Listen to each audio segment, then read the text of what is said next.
రాష్ట్రపతి పాలన ఈ డిమాండ్లు చేయడం గతంలో అవనియండి, ఇప్పుడు అవనియండి, అంటే రాష్ట్ర ప్రభుత్వాలు అవనియండి, లేకపోతే పోలీస్ శాఖలు అంటే కొన్ని అంశాలు ఉన్నప్పుడు చట్టపరంగా అది ఏది న్యాయం, ఏది అన్యాయం, ఏది తప్పు, ఏది రైట్ అని ఈ రకంగా వెళ్లాల్సిన అవసరం ఉందా?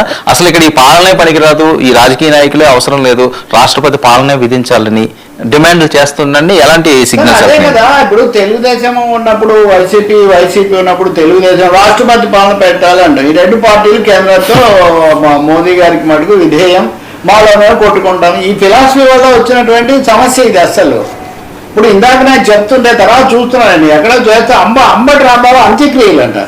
ఇంకంటే ఇంకా దానికోసం చేయటం ఒకటి కాదు, ఎవరి శక్తి కొద్దీ వాళ్ళు ఓవర్ యాక్షన్లు, ఓవర్ ఎమోషన్స్ చేసి ఇప్పుడు ఇది ఎక్కడికంటే రాష్ట్రపతి పాలన పెట్టాలి అంటే ప్రజల తీర్పు ఏమైపోవాలి? ప్రజలు ప్రభుత్వాన్ని ఎన్నుకుంటారు, ఆ ప్రభుత్వం తప్పులు ఒప్పులు చేస్తుంది. అది అనేకం గత ప్రభుత్వంలో జరిగాయి, ఇప్పుడు కూడా జరిగాయి. వీటిని ఎలా అరికట్టాలి? ముందు మీరు సంయమనం పాటించకుండా, మీరు పద్ధతులు పాటించకుండా రాజకీయ ప్రయోజనాల కోసం ఉద్రేకాలు పెంచుకుంటూ రాష్ట్రపతి పాలన తెచ్చిపెట్టాలి అంటే మీరు చేసిన తప్పుకు రాష్ట్రానికి శిక్షేయాలి. తప్పులేమో పార్టీలవి, రెండు పెద్ద పాలక పార్టీల తప్పులకు రాష్ట్రాన్ని శిక్షించడం ఎందుకు? రాష్ట్రపతి పాలన లాంటి వాటిని సమర్థించే అవకాశమే లేదు. ప్రజాస్వామ్యవాదులు ఎవ్వరు కూడా రాష్ట్ర ప్రభుత్వం రద్దు చేయాలి, కేంద్రం పాలించాలని చెప్పి అనుకోరు. సుప్రీంకోర్టు కూడా ఒప్పుకోదు. ఇవన్నీ అర్థం లేనటువంటి మాటలు. శాంతి భద్రతలు కాపాడండి, దానికోసం మీరు మీ కార్యకర్తలకు చెప్పండి, పద్ధతులు పాటించండి, చట్ట ప్రకారం వెళ్ళండి. ఎక్కడికి ముగుస్తుంది? రెండవది, ఈ దాడులు చేసేవాళ్ళు కూడా ఒకటి గుర్తించాలి, తెలుగుదేశం వాళ్ళు కూడా. అప్పుడు వాళ్ళు చేశారు కాబట్టి ఇంకా మేము మళ్ళీ దాన్ని తీర్చుకోవడం అంటే దాన్ని ఏమి అంత ఏంది? ఒక విధంగా అది మీకు నష్టం చేస్తుంది. ప్రతిపక్షంలో ఉన్న వాళ్ళకి ఏముంది? ప్రతిపక్షంలో ఉన్న వాళ్ళు మేము రెచ్చగొట్టాము, మేము అనుకున్నట్టు మా డ్రాప్లో పడ్డారని వాళ్ళు అనుకుంటారు. కాబట్టి ఖచ్చితంగా నాయకులు దీని గురించి ఆలోచించాలి. దీనికి ఎక్కడో చోట ముగింపు పలికి ఒక శాంతియుత వాతావరణం వైపు వెళ్ళాలి. రాజకీయంగా వంద కొట్టుకోవాలి. అది ఏదైనా దాడులు, ఇంకోటి అనుకోనిది ఏదైనా జరిగితే ఎంత నష్టం జరుగుతుందో అంశం గుర్తించండి. ఇళ్ళలో, సమాజంలో కానీ, కులాల మధ్య కానీ మళ్ళీ కొత్త చిచ్చు వస్తే తర్వాత దాన్ని ఎవరు చల్లార్చలేదు. కాబట్టి ఇక్కడ కావాల్సింది ఒకటే, ప్రశాంతత కావాలి. ఒక విధంగా రాజకీయాలకు, రాష్ట్ర ప్రయోజనాలకు ఇది పరిమితం కావాలి. సార్, టార్గెట్ జగన్ ప్యాలెస్, ఈ వార్నింగ్లు ఎక్కువ వినిపిస్తుంది. ఇది కూడా ఇప్పుడు ఇదే తప్పు అంటుంటే ఇంకా ఒక తెలుగుదేశం ఎమ్మెల్యే కాదు మాట్లాడుతున్నాను. వాళ్ళకి వేరే వాళ్ళు ఎవరైనా ఇదిగో సీఎం చంద్రబాబు లోకేష్ గురించి మాట్లాడేటప్పుడు నోరాతులో పెట్టుకొని అవాకులు తెవాకులు పాలితే జగన్ ఇంటిని ముట్టడిస్తాం.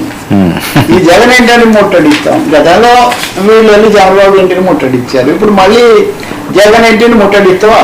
అంబటి రాంబాబు ఇంటి మీద దాడి, జోగి రమేష్ ఇంటి మీద దాడి, పొరపాటు సరికాదు, అట్లాంటి జరగకూడదు, కేసులు పెట్టారు కదా, ఫిర్యాదులు చేశా అని చెప్తుంటే ఇప్పుడు మేము జగన్ ఇంటిని కూడా ముట్టడిస్తామంటే వాళ్ళు అన్నారని చెప్పి వీళ్ళు మళ్ళీ అక్కడికి వెళ్ళి చేస్తే ఒక విధంగా ఒకరిని చూసి ఒకరు బుద్ధి రెచ్చగొట్టుకుంటున్నారు తప్ప ఇంకా పెరుగుతుంది తప్ప ఇంకోటి కాదు.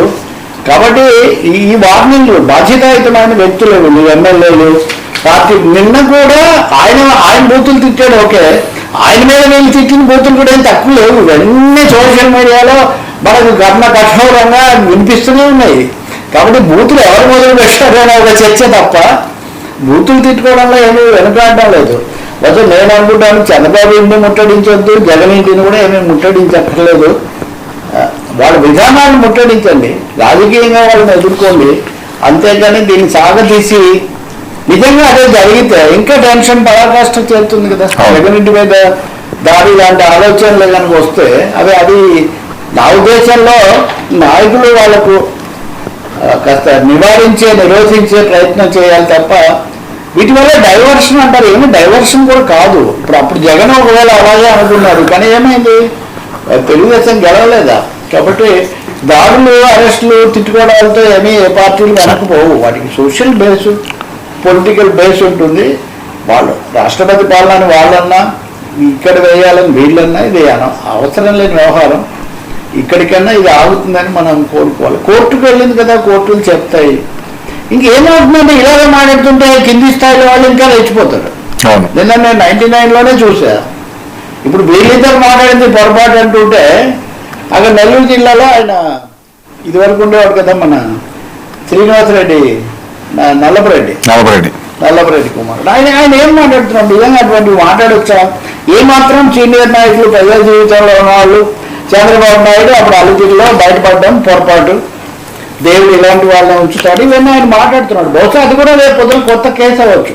సో కావాల్సిన వ్యవహారాలు ఇవన్నీ ఉన్నాయి. ఇప్పుడు వీళ్ళు వెళ్ళి ఈరోజు ఫిర్యాదు పెడుతున్నారు, అప్పుడెప్పుడో తిట్టారు, ఇప్పుడు తిట్టారు. ఇదేనండి అసలు 2 ఏళ్ళు దాటిన తర్వాత. So target Jagan palace slogan కూడా అవసరం లేని వ్యవహారం ఇప్పుడు.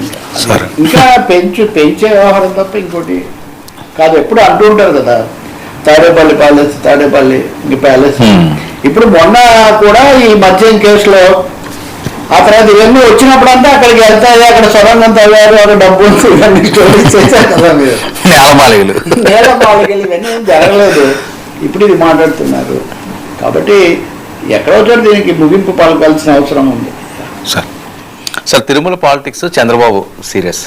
ఇంకా చంద్రబాబు అది కూడా మాట్లాడారు. ఒకటేమో బడ్జెట్ ఏమో అందరం విమర్శిస్తున్నా, ఆయన మటుకు పొత్తు ధర్మం కావచ్చు, కృతజ్ఞతలు, చాలా ఫ్యూచరిస్టిక్ దూరదృష్టితో చేశారని అది మటుకు ఉంది. చంద్రబాబు లోకేష్ ఇద్దరు చెప్పిన దాంట్లో దూరదృష్టితో చేశారంటే ప్రస్తుతానికి అయితే ఏం లేదని చెప్పినట్లు లెక్క.